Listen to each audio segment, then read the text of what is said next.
Wa anibu maksudnya kita untuk diperintahkan kembali kepada Allah. Asbabun nuzulnya ayat ini apa? Sebab apa Allah memerintahkan kita itu, ruhaniyah kita itu kok lekas kembali untuk bertemu Allah sebelum kemati? Apa sebab? Jawabannya ada satu. Karena ruhaniyah kita sebagai manusia itu telah tinggalkan iman selain Allah. Contoh nggih.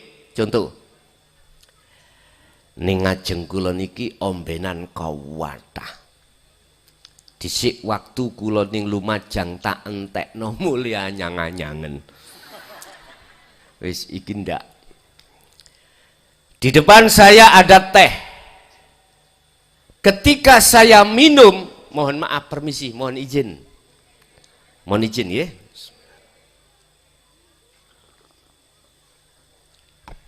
Rasa teh opo rasa degan? Kok iso soal ngaran rasa teh? Ayo, padahal sing ngombe ku lho. Masalah jenengan sering ngrungokno nate ngombe teh. Iso jawab wonten mriku.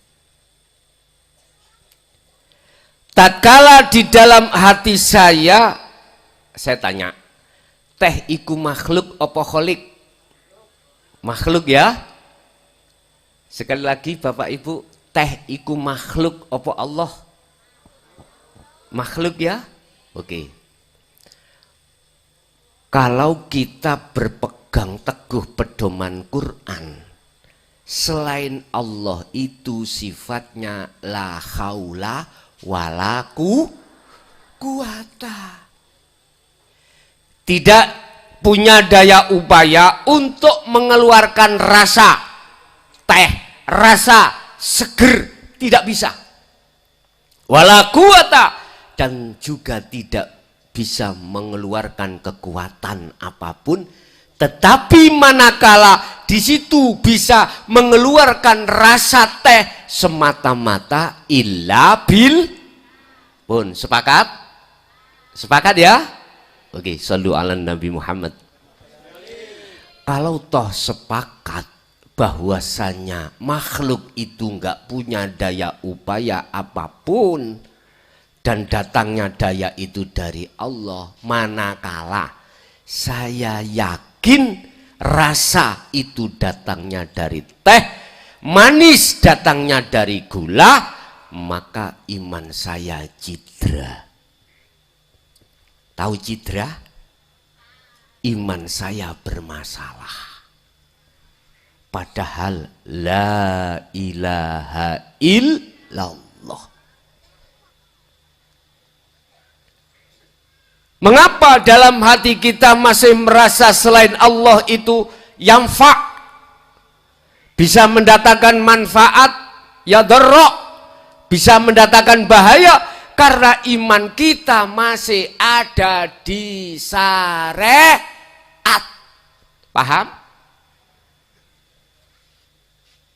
Wis, ayo digerabak dewi-dewi.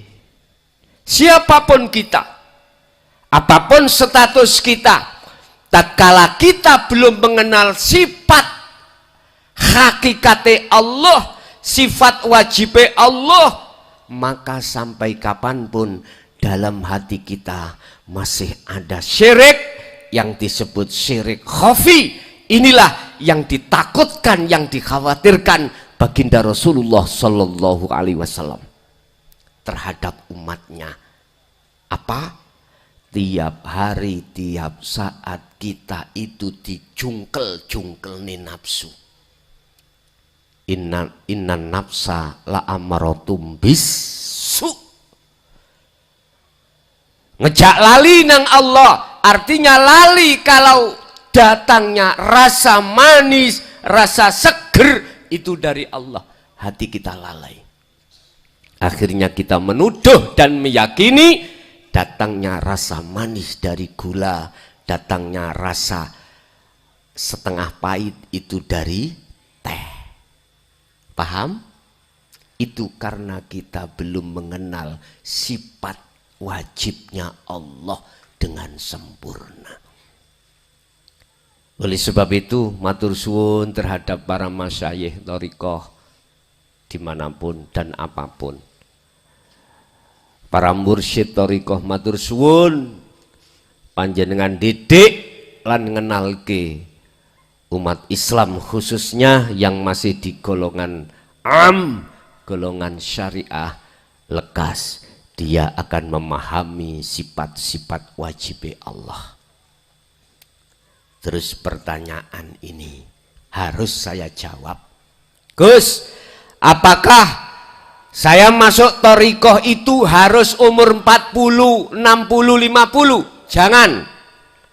Jangan tunggu masalah umur, sebab umur gak melok umur kita nggak ikut memiliki, kita tidak tahu kapan kita meninggal.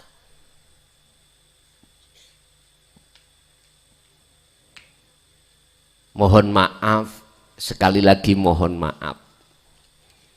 Buka di dalam surah Al-Isra ayat 70. Allah dawuh mangkana fi hadhihi a'ma fahuwa fil akhirati a'ma wa adullu sabila. Sing sapa wonge meripat atine sewuta menyang Allah alias belum makrifat, dia sudah kedatangkan satu kematian, maka di akhirat pun juga begitu. Wa adullu sabila. Naudzubillahi min. Sebab Gusti Allah iku aweh meripat luru, siji jasmani juga rohani. Jasmani kita dikasih Allah meripat, mata ini ainul basyariyah untuk melihat makhluk-makhluk di depan sampean kali kula. Tapi Gusti Allah ya uga bisa dan memberikan mata hati ainul basirah, matane ruh, ini hanya untuk memandang pada Allah. Nyun sewu, oleh karena meripati ati sampean kali kula niki terhijabi oleh sesuatu, maka jadinya mata ini menjadi mata yang buta. Akhirnya ketika jenengan kali kula sholat, walaupun syarat rukunnya sholat sah, jenengan kali kula waktu sholat gak bisa memandang Allah. Betul? Kalau tidak bisa memandang Allah, berarti sholatnya tidak bertemu Gusti. Paham ya?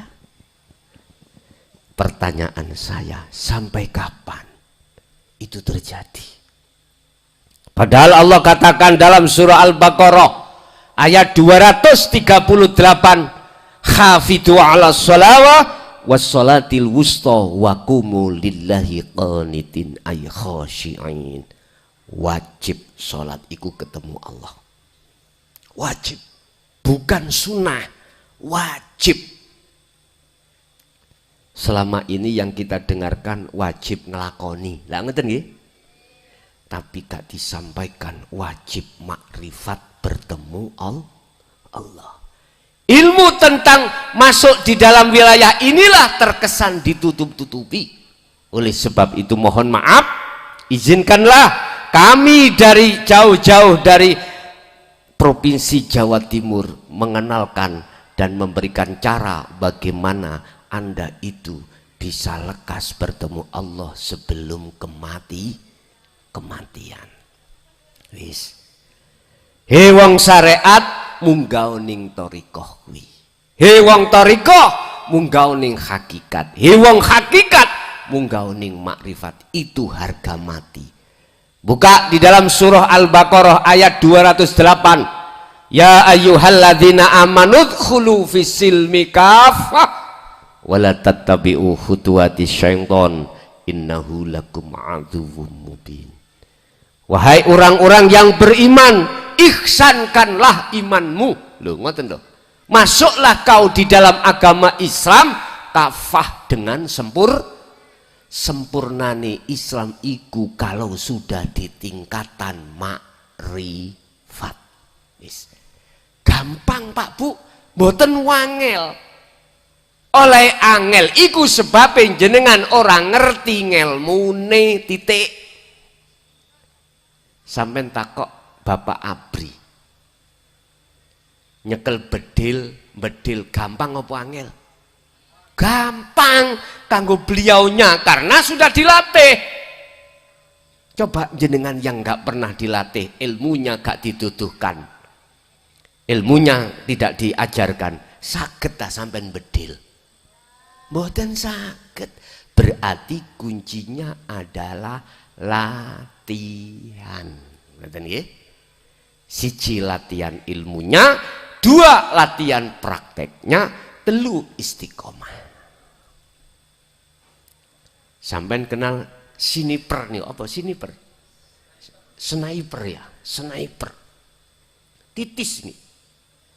Jangan dianggap awalnya itu enggak soro deh. Latihan Pak Bu. Pagi, siang, sore, latihan. Latihan. Kalau enggak latihan enggak mungkin menghasilkan hasil yang baik, enggak mungkin. Berarti kuncinya adalah latihan. Sesungguhnya panjenengan itu sholat iku latihan ketemu Allah. Berhubung ngelmune ora dituduhke bagaimana cara untuk bertemu Allah, akhirnya jenengan nyun sewu cara wong bedil meleset, nggak bisa tembus makrifat Allah. Wis tak takoki sekali lagi, pengen sholat sampai khusyuk badan, pengen waktu sholat ketemu Allah badan. Sebab khusyuk itu tidak bisa dipisahkan dengan bertemu Allah. Tapi sampean siap gendeng? Halo, siap ndak? Wis apik ndi pilih gendeng ambek bojone wong, ambek gendeng ambek Allah. Luwih apik ndi? Lah iya ta. Luwih becik gendeng nang Gusti Allah. Nek pancen ngunu, buka surat Ali Imran ayat 31.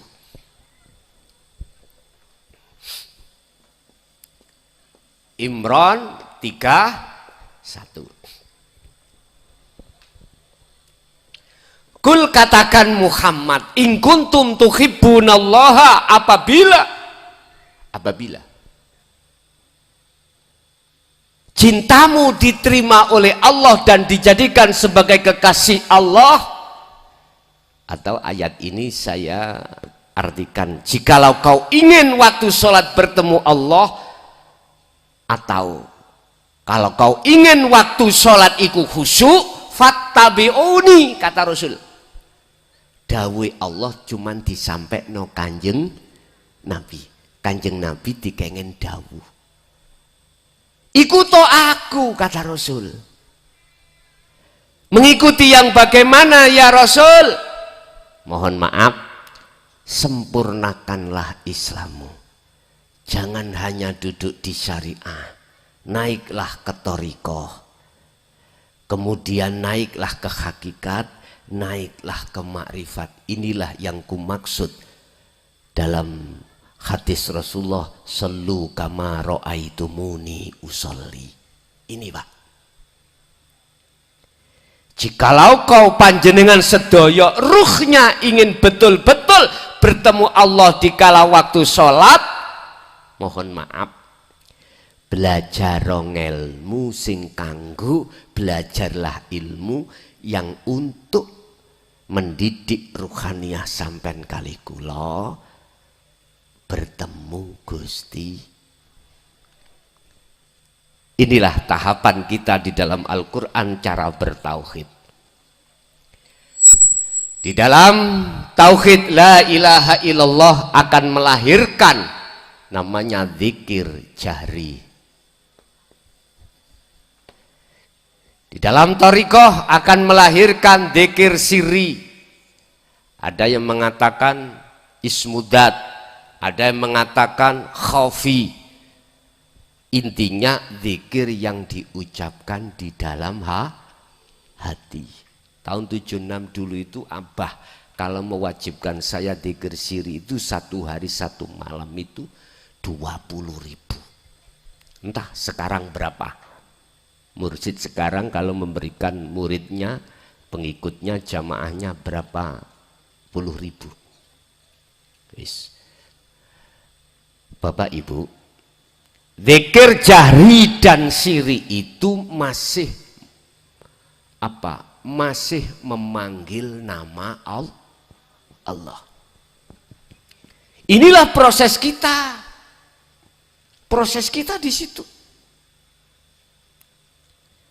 Tatkala kita mendawamkan atau mengistiqomahkan zikir tersebut, maka ruhaniyah akan dimasukkan Allah di dalam alam mukasyafah. Makomnya makom kasyaf, di situ ada 3 alam malakut, jabarut, lahut. Semua ini masih makhluk. Saya katakan, semua ini kita masih bertemu makhluk. Allah mendatangkan cahayanya terhadapnya. Dan cahaya itu juga masih makhluk.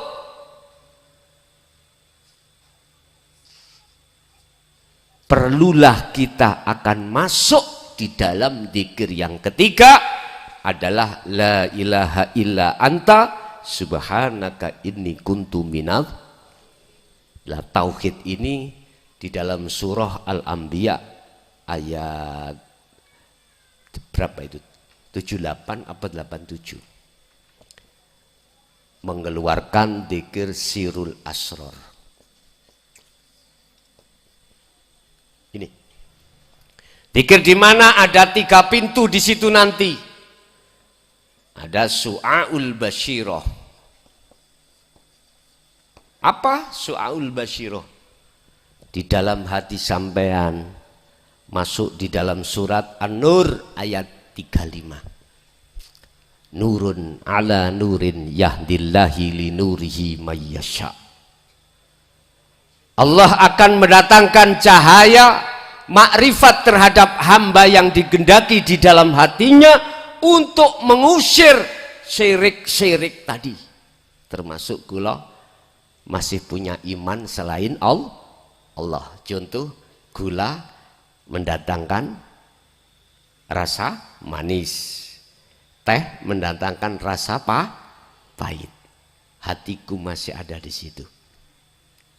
Inilah yang dimaksud Rasulullah di dalam surah Al-Baqarah 208 tadi. Udkhulu fisilmi kafah, sempurnakan Islammu sampai ke makrifat, imanmu itu sampai ke ihsan. Kan tahapannya gini tuh Pak. Islam, iman, ihsan. Iman yang sudah benar, yang tidak ada campuran-campuran selain Allah, Rasulullah mengatakan disebut ihsan, mahwa al-ihsan. Apa maksudnya ihsan? Ini pernah ditanyakan oleh malaikat Jibril ketika saat Rasulullah dengan para sahabatnya teniki. Tiba-tiba ada seorang pemuda datang di hadapan Rasulullah dan para sahabat tidak tahu kalau itu malaikat Jibril. Tanya tentang ihsan. Ya Muhammad, ma huwa al-ihsan? Ihsan itu apa? Dijawab oleh Rasulullah, bahwasanya anta budallaha ka'annaka taro. Ketika kau sholat, seakan-akan kau bisa melihat wujudnya Allah. Seakan-akan. Artinya apa Pak? Ketika jenengan sudah mendekirkan sirul asror, ya, yang muncul dari kalimat tauhid la ilaha illa anta, iki dzikir sing bila sautin wa kalamin wa lafdin. Zikir yang sudah tidak bersuara, zikir yang sudah tidak menyebut nama Allah, berkalam tidak, tapi zikir itu adalah imanul haq. Apa? Su'aul basiroh pertama adalah rasa. Rasa itu apa? Iman. Iman yang benar. Artinya ya apa? Gini. Ketika jenengan iki sholat, mohon maaf, ati sampan itu harus ada satu rasa, satu iman, bahwasanya yang menggerakkan Anda itu semata-mata adalah Allah. Jangan kita merasa kuat sendiri. Hati Anda harus ada rasa, harus ada iman, bahwasanya huwal awwalu wal akhiru wal zahiru wal batin. Allah ikut di dalam dan di luar Anda, yang disebut laisa kamislihi syai'un. Di dalam diri Anda itulah yang menjadikan Anda bisa berdiri, rukuk, sujud, duduk.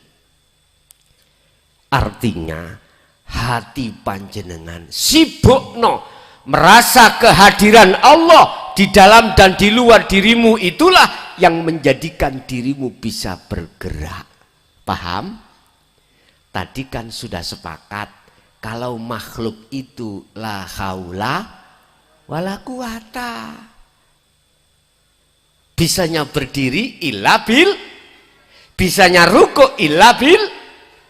Tolong hatimu sibukkanlah merasakan adanya Allah yang sementara belum bisa bertemu.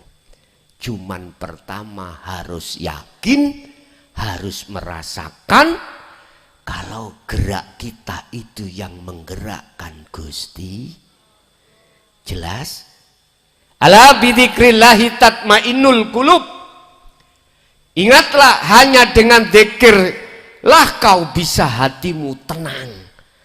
Hatimu itu akan damai. Zikir itu apa toh Pak Bu? Pun. Zikir iku bahasa Quran, bahasa Arab sing artine eling. Ingat. Iku zikir. Ditranslate dari bahasa Arab ke bahasa Indonesia, ingat. Ke bahasa Jawa eling. Iku secara lugot, secara istilah zikir adalah kesadaran penuh hati sampean bahwasanya semua makhluk yang bergerak ini, yang menggerakkan adalah Allah.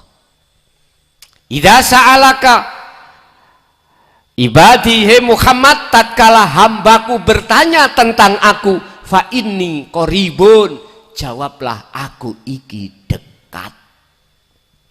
Allah iku idek Bu, gak waduh ndukur langit ora. Buka di dalam surah Al-Baqarah ayat 115, fa aina ma tuwallu fa thamma wajhullah. Dimanapun kau mengarah, dimanapun kau berada, di depanmu ada wajah. Tapi opo kok gak ero. Lah ngoten nggih. Kita sholat, oke.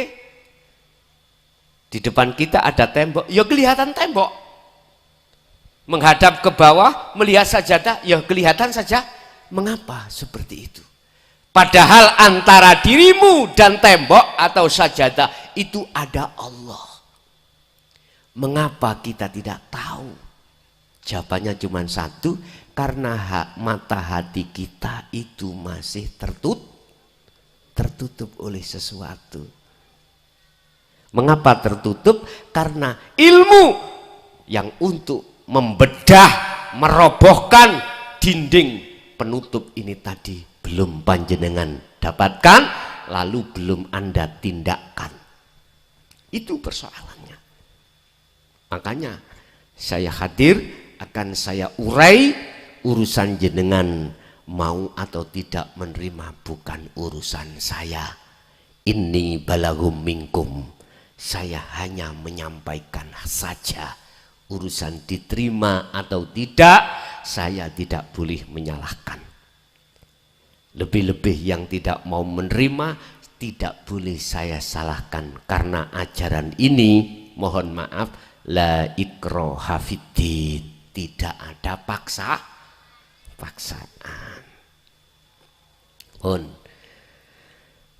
Pertama, jenengan ini harus mengenal zikir yang kumaksud itu.